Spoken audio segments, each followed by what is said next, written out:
Differentiate करते हैं भैया एंजियोस्पर्म और जिम्नोस्पर्म के बीच के अंदर, ठीक है। तो बहुत इंपॉर्टेंट भाई, पहली बात, ठीक है, बहुत ज़्यादा आते हैं इसके डिफरेंशिएट करने के। तो पहली चीज़ मैं आपको बताता हूँ करते हैं किस तरीके से और क्या क्या पॉइंट आपको लिखने हैं पेपर में। अब आप ये देख सकते हो कि एंजियोस्पर्म और जिम्नोस्पर्म के दरमियान फ़र्क क्या होता है। पहले तो आप ये देखो, हम पढ़ के आ रहे हैं ना, उसको आम जिंदगी से रिलेट करते हैं। तो फ्लावर वगैरह आपने देखे होंगे भैया, गुलाब का फूल जो कि वैलेंटाइन डे में गर्लफ्रेंड और बॉयफ्रेंड मतलब आपस में क्या कहते हैं देते हैं ना, फ्लावर वगैरह देते हैं। तो वो फ्लावर की मैं बात कर रहा हूँ। वो फ्लावर जो होते हैं वो क्या होते हैं, बेसिकली वो होते हैं एंजियोस्पर्म, ठीक है ना। तो वो कुछ इस टाइप के होते हैं, ठीक है ना, मतलब इसका बेसिक स्ट्रक्चर अंदर से ऐसा होता है। और जिम्नोस्पर्म ये होता है भैया एक इस टाइप का इसका स्ट्रक्चर होता है। अब मैं आपको बताता हूँ कि आपने कभी लैब वगैरह में प्रैक्टिकल किया होगा पीनस का, ठीक है ना। एक पीनस होता है, कोन कोन लाइक स्ट्रक्चर होता है, ठीक है, लकड़ी जैसे आपको नज़र आ रहा होता है। तो वो जो पीनस होता है जिसमें कांटे वगैरह कांटे टाइप इस तरीके से ना वो निकले हुए होते हैं, तो वो उस पीनस की मैं बात कर रहा हूँ, उस कोन की मैं बात कर रहा हूँ, ठीक है ना। तो वो कोन जो होता है वो फ्लावर नहीं होता, वो बेसिकली क्या होता है, वो जिम्नोस्पर्म होता है। तो वो सारी चीज़ें जो फ्लावर नहीं होंगे ना, और उसको हम कहेंगे जिम्नोस्पर्म है भाई, और वो जो फ्लावर होंगे उसको हम कहेंगे एंजियोस्पर्म। ठीक है, इतनी बात आपको क्लियर होनी चाहिए पढ़ने से पहले कि हम पढ़ क्या रहे हैं। तो अब देखो पहला पॉइंट इसका है रिप्रोडक्टिव स्ट्रक्चर इस फ्लावर, यानी कि इसका जो रिप्रोडक्टिव स्ट्रक्चर है यानी कि वही कि ये फ्लावर होते हैं, और इसका जो है वो नॉन फ्लावर होते हैं, ठीक है।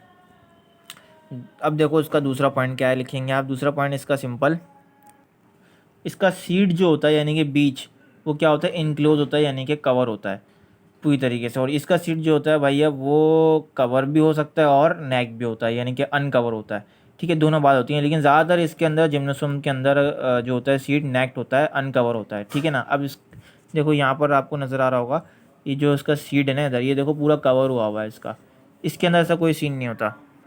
तो यहाँ देखो इसका जो जितना भी सीड वगैरह है यहाँ अनकवर है, ठीक है ना। तो इसको अनकवर कह सकते हैं और उसको कवर कह सकते हैं। इसका बीज जो होता है बेसिकली बुनियादी जो होती है वो बीज होती है। कोई भी आप प्लांट्स वगैरह देखें, किसी को भी मतलब कोई नीम का दरख्त आपको उगाना है, ठीक है, तो आप क्या करेंगे, आप भाई उस बीज डालेंगे ना ज़मीन के अंदर। तो अब वो बीज के अंदर भी दो किस्म आती हैं कि वो कवर होता है और नॉन कवर होता है। कवर होगा तो उस बीज के जो मतलब जो भी चीज़ बनेगी, फ्रूट वगैरह बनेंगे, फ्लावर्स बनेंगे, वो एंजियोस्पर्म की टाइप्स आ जाती हैं। और अगर आपको सिर्फ़ और सिर्फ ऐसी जैसे कि नीम का दरख्त है वो उगाना है तो वो अनकवर होगा उसका बीज। आप देखिए कभी नोट कीजिएगा, आप कभी अगर आपने प्लांट वगैरह उगाए हों घर में या बाहर या कभी किसी प्लांटेशन में चले गए हों, तो आप देखिएगा बीज कवर होते हैं और अनकवर होते हैं। तीसरा पॉइंट है आपके पास कि रिप्रोडक्शन जो होती है किसके अंदर, एंजियोस्पर्म के अंदर, वो यूनिसेक्सुअल भी होती है और बायसेक्सुअल भी होती है। अब समझ लेते हैं यूनिसेक्सुअल और बायसेक्सुअल में क्या फ़र्क है। देखो यूनिसेक्सुअल वो होते हैं जिसके अंदर मेल और फीमेल जो होते हैं वो सेपरेट होते हैं, यानी कि इंसान, ठीक है, हम लोग जितने भी हैं वो सारे यूनिसेक्सुअल हैं, ठीक है, यानी कि इंसान जो है वो मेल अलग हैं और फीमेल अलग हैं, अलग अलग हैं। नहीं मतलब कि इंसान तो हैं इसके अंदर, लेकिन एक बात कह रहा हूँ कि मैं यूनिसेक्सुअल वो होते हैं जो जिनका मतलब जो और वो होते हैं ना रिप्रोडक्टिव ऑर्गन, वो अलग अलग होते हैं। यानी कि मेल है तो उसके अंदर सिर्फ मेल का रिप्रोडक्टिव ऑर्गन होगा, ठीक है ना। और अगर फीमेल है तो उसके अंदर सिर्फ फीमेल के रिप्रोडक्टिव ऑर्गन्स होंगे, ठीक है ना। लेकिन अगर मैं बात करूँ बायसेक्सुअल की, तो बायसेक्सुअल में दोनों ऑर्गन्स होते हैं। यानी कि कोई एक इंसान है उसके अंदर फीमेल कैरेक्टरिस्टिक भी पाए जाते हैं और मेल कैरेक्टरिस्टिक भी पाए जाते हैं। तो दोनों मेल और फीमेल की जो कैरेक्टरिस्टिक अगर पाई जाएँ तो उसको हम कहते हैं बायसेक्सुअल, यानी कि एक ही इंसान के अंदर दोनों चीज़ें पाई जा रही हैं। और यूनिसेक्सुअल यानी कि सिर्फ एक ही इंसान के अंदर एक चीज़ पाई जा रही है। अगर लड़की है तो फिर लड़कियों की जो है वो खसलतें पाई जा रही हैं, और अगर मेल है तो फिर मेल की।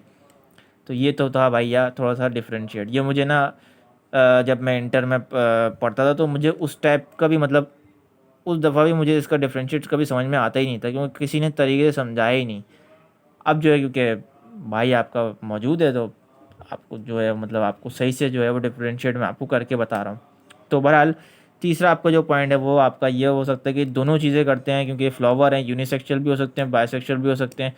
और तीसरा इसका यहाँ पर जिम्नोस्पर्म की मैं बात करूँ तो इट इज़ यूनिसेक्सुअल होते हैं। ये सिर्फ और सिर्फ यूनिसेक्सुअल होते हैं, यानी कि ये बायसेक्सुअल हो ही नहीं सकते। तो चौथा पॉइंट क्या है, वही वाली बात कि it is present in flower, it is present in cone. वो मैंने आपको पहले बता चुका हूँ कि फ्लावर जो होते हैं वो एंजियोस्पर्म होते हैं, कोन जो होता है वो जिम्नोस्पर्म होते हैं। अच्छा जी, अब पाँचवा पॉइंट देख लो। पाँचवा पॉइंट देखो क्या है। पाँचवा पॉइंट है आपके सामने कि लीव्स इज फ्लैट लाइक, यानी कि लीव्स फ्लैट लाइक होते हैं। एक सेकंड में थोड़ा फोकस कर लूँ। तो लीव्स जो होते हैं वो फ्लैट लाइक होते हैं। अब देखो ये जो फ्लावर है उसका बिल्कुल देखो एक फ्लैट लाइक स्ट्रक्चर के तहत है, ठीक है ना। फ्लावर्स वगैरह देखे होंगे बिल्कुल स्ट्रेट होते हैं। लेकिन जिम्नोस्पर्म के अंदर क्या होता है, जिम्नोस्पर्म के अंदर लीव जो होते हैं स्केल लाइक होते हैं। देखो ये, क्योंकि ज़ाहिर सी बात है आपने देखा होगा पीनस कोन ये जितने भी होती हैं वो स्केल लाइक होती हैं, लकड़ी की तरह होती हैं, स्केल लाइक होती हैं, कांटे होते हैं। इनको बहुत कीड़ा होता है कांटे बनाने का, पता नहीं क्यों। तो ये जो था इसका डिफरेंस। अच्छा, छठा पॉइंट क्या है। छठा पॉइंट है टिश्यूज़, यानी कि इट हैव ट्रिप्लोपाइड टिश्यूज़।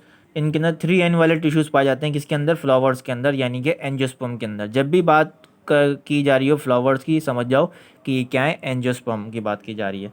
तो ये याद कर लो, 3N वाले स्ट्रक्चर इनके अंदर क्या होते हैं, टिश्यूज़ होते हैं। और इसके अंदर सिर्फ एक एन वाले स्ट्रक्चर होते हैं। एक एन को हम कहते हैं हैप्लॉइड। तो ये दो डिफ्रेंशिएट आपको अच्छे से याद करना है। अच्छा, अब बात करते हैं इसके अंदर ये ट्रोबिलस। ट्रोबिलस का क्या मतलब था, it is cone and bearing scales. ये मतलब एक डेफिनेशन आती है एमसीक्यूज़ के अंदर। ये डिफरेंशिएट के अंदर नहीं है। डिफरेंशिएट आपको सिर्फ और सिर्फ यहाँ तक करना है, ठीक है, यहाँ तक करना है। ये मैंने इजाफी लिख दिया है कि ये एमसीक्यूज़ में आ सकता है कि पूछ लिया जाता है ट्रोबिलस बताएं क्या होता है। तो आप बताएंगे ट्रोबिलस वो होता है जो कि कोन जो होती है ना वो मतलब स्केल लाइक स्ट्रक्चर बेयर करती है। यानी कि सिंपल, ये कोन है ना, ये कौन है, एक सेकेंड, ठीक है ना। तो ये एक कौन है और ये क्या कर रही है, ये बेरिंग कर रही है स्केल लाइक स्ट्रक्चर। तो ये इस पूरे चीज़ को हम कहेंगे ट्रोबिलस, ठीक है। तो ये थी छोटी सी बात और ये था डिफरेंशिएट। और काफ़ी इंपॉर्टेंट जो है वो ये इसका है, मैं बता रहा हूँ पेपर में काफ़ी दफ़ा पूछा जाता है। तो इसको अच्छे से याद कीजिएगा और कोशिश कीजिएगा कि ये जो है ना हेडिंग वाइज आप बनाएं इसका ना। मैंने हेडिंग नहीं लगाई, हेडिंग वाइज बनाएं इसके आप ना डिफरेंशिएट, तो वो ज़्यादा अच्छा लगेगा।